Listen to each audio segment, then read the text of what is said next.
चलिए आज हम पढ़ते हैं element of first transition series, प्रथम संक्रमण श्रेणी तत्वों के रसायन के बारे में। यह पार्ट हमारे बीएससी सेकंड ईयर के फर्स्ट यूनिट का है, जो कि इनऑर्गेनिक केमिस्ट्री में आता है। तो इसको पढ़ने के लिए सबसे पहले हम देखते हैं कि हमारा जो प्रथम संक्रमण है सीरीज है वो किस भाग में आती है। तो इसके लिए सबसे पहले हम चलते हैं कि हमारे इलेक्ट्रॉनिक विन्यास के आधार पर हम इसे किस प्रकार से बांट सकते हैं। तो जैसा कि हम लोग जानते हैं कि हमारे पास ब्लॉक या समुदाय होते हैं जो कि 4 भागों के बने होते हैं, जिसमें पहला S block, P block, D block और एफ ब्लॉक आते हैं। तो ये जितने ब्लॉक और समुदाय हैं, इन पर किस प्रकार से हम इलेक्ट्रॉनिक विन्यास के आधार पर इनका वर्गीकरण करते हैं और अपने डी समुदाय या डी ट्रांजिशन एलिमेंट को किस प्रकार से सेट करते हैं, पढ़ते हैं, देखते हैं। तो इसके लिए सबसे पहले हम देखते हैं सोडियम, एल्यूमिनियम। सोडियम का हमारा एटॉमिक नंबर कितना है? 11। एल्यूमिनियम का 13। इसके बाद स्कैंडियम जिसका हमारा 21 होता है। सीजियम 58। तो इन चारों के आधार पर हम इनका वर्गीकरण किस प्रकार करते हैं, देखते हैं।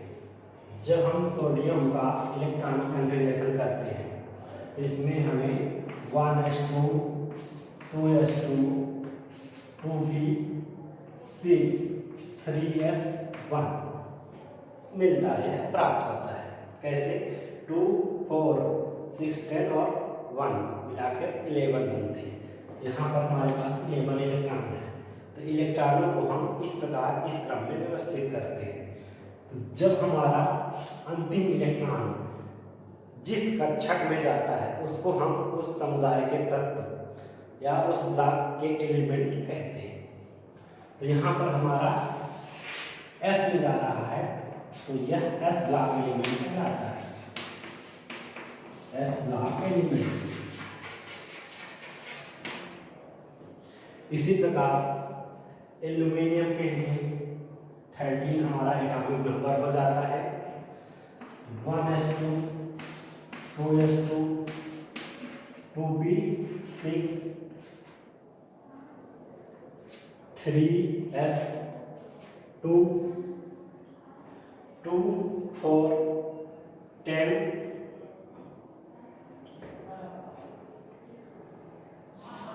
3p1। ठीक, तो 4 6 10 12 13। इस प्रकार से हमारा लास्ट जो इलेक्ट्रॉन है P1 में जाता है। इस कारण हम इसको पी ब्लॉक एलिमेंट, इसको हम पी ब्लॉक एलिमेंट की कैटेगरी में रखते हैं। इसके बाद हमारे पास आता है स्कैंडियम जिसका परमाणु क्रमांक 21 या 21 होता है।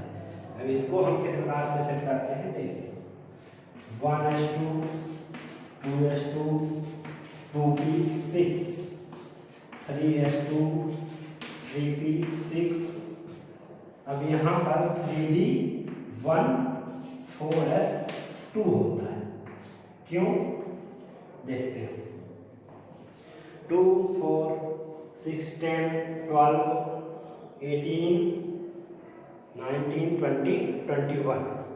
तो जो हमारा लास्ट इलेक्ट्रॉन है 3d1 में जाता है। इस कारण से हम इसको डी सीरीज या डी ब्लॉक एलिमेंट के अंतर्गत ये हमारा तत्व आता है, डी ब्लॉक एलिमेंट। जो हमारा स्कैंडियम है डी ब्लॉक एलिमेंट कहलाएगा। इसके बाद 58, इसमें भी सेम कंडीशन होती है। 1s2 से हम स्टार्ट करते हैं और लास्ट में जाके हमारा 4f1 लास्ट इलेक्ट्रॉनिक विन्यास प्राप्त होता है, जिस कारण से हम इसको F सीरीज में रखते हैं या इसे हम F ब्लॉक एलिमेंट कहते हैं।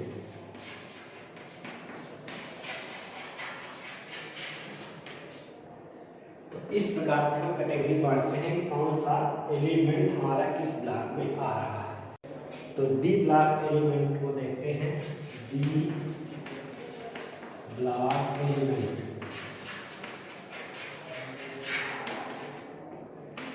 डी ब्लॉक एलिमेंट में हम चलते हैं तो इसमें कहाँ से शुरू होकर कहाँ तक जाता है। तो इसमें परमाणु क्रमांक 21 से लेकर के परमाणु क्रमांक 30 तक के तत्व आते हैं, जिनका क्रमशः नाम scandium, titanium, vanadium, chromium, manganese, iron, cobalt, nickel, copper, zinc होता है।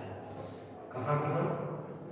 Scandium, titanium, vanadium, chromium, magnesium, iron, cobalt, nickel, copper और जिंक, जिसका हमारा एटॉमिक नंबर 21, 22, 23, 24, 25, 26, 27, 28, 29 और 30 होता है। तो ये हमारे एलिमेंट्स और इसके एटॉमिक नंबर हो जाते हैं। अब इनका हमारा हमको इलेक्ट्रॉनिक विन्यास करना है। इलेक्ट्रॉनिक विन्यास के लिए सबसे पहले स्कैंडियम में चलते हैं। स्कैंडियम का 21 यानी 1s2, 2s2, 2p6, 3s2, 3p6, 3d first और 4s2। ये हमारी फर्स्ट सीरीज कहलाती है। 2, 4, 6, 10, 12, 18, 19, 20, 21 इस प्रकार से हम इसकी गणना या कैलकुलेशन करते हैं। सेकंड में चलते हैं टाइटेनियम। इसका टाइटेनियम के लिए हम देखते हैं 1s2, 2s2, 2p6, 3s2, 3p6, 3d2, 4s2। तो यहाँ पर हमको 2 इलेक्ट्रॉन मिल जाते हैं। कैलकुलेशन उसी प्रकार से करते हैं 22 इलेक्ट्रॉन्स। फिर वेनेडियम के लिए चलते हैं। इसका होता है एटॉमिक नंबर 23।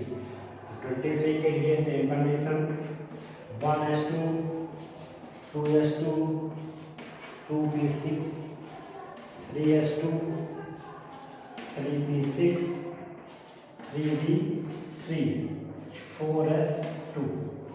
तो यहाँ पर D में हमारे पास 3 इलेक्ट्रॉन या 3 इलेक्ट्रॉन मिलते हैं। 2, 4, 10, 12, 18, 19, 20, 21, 22, 23 इस प्रकार से हम थर्ड सीरीज में चले गए। इसके बाद हमारे पास आता है क्रोमियम। अब क्रोमियम 24, तो इसमें हम देखते हैं 1s2, 2s2, 2p6, 3s2, 3p6। अब यहाँ पर 3d5, 4s1 हो जाता है।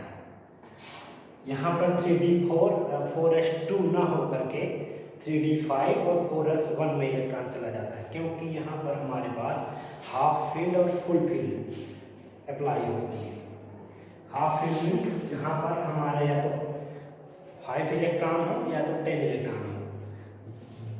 यही अवस्था हमारी स्थायी अवस्था कहलाती है, स्टेबल पोजीशन, स्टेबल कंडीशन कहलाती है, जिस कारण से हमारा एक इलेक्ट्रॉन 3d5 में आ जाता है और हमारे पास s में 1 इलेक्ट्रॉन बचता है। इसलिए इसको हम कॉपर और क्रोमियम जो होते हैं तो हमारे अपवाद होते हैं, इन्हीं का इलेक्ट्रॉनिक विन्यास चारों तरफ पूछा जाता है। तो इसी कंडीशन में हम आगे चलते हैं मैग्नीज, जिसका हमारे पास 25 एटॉमिक नंबर होता है। इसके लिए देखते हैं इलेक्ट्रॉनिक विन्यास 1s2, 2s2, 2p6, 3s2, 3p6। अब यहाँ पर हमारी सेम कंडीशन चलती है 3d5 4s2 कैलकुलेट कर लेते हैं 2 4 10 12 18 19 20 25 ओके।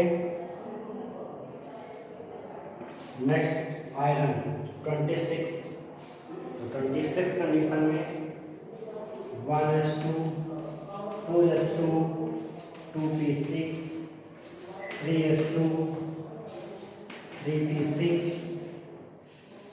3d6 4s2 कैलकुलेट 2 4 10 12 18 19 26 में 26 इस प्रकार से हम इसका इलेक्ट्रॉनिक विन्यास निकाल सकते हैं, निकालते हैं।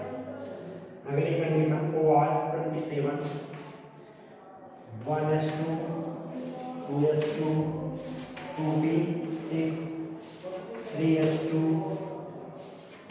3p6 3d7 4s2 कंडीशन 2 4 10 12 18 19 27 27 इस प्रकार हमारा ये कैलकुलेशन या इलेक्ट्रॉनिक विन्यास D7 में। तो D7 मतलब कोबाल्ट एंड D सीरीज के कोबाल्ट का इस प्रकार से हम इलेक्ट्रॉनिक विन्यास कर सकते हैं। नेक्स्ट देखते हैं निकेल, इसका है एटॉमिक नंबर 28। कंडीशन ये है 1s2 2s2 2p6 3s2 3p6 3d8 4s2 same condition 3d8 position में हमारे पास निकेल का मिल जाता है। इसके बाद हमारे पास आता है कॉपर 29। तो इस कंडीशन में भी जैसे हमारे पास क्रोमियम में हुआ था ठीक उसी कंडीशन के हिसाब से कॉपर में भी हाफ फील्ड और फुल फील्ड का नियम लागू करते हुए इसका इलेक्ट्रॉनिक करते हैं।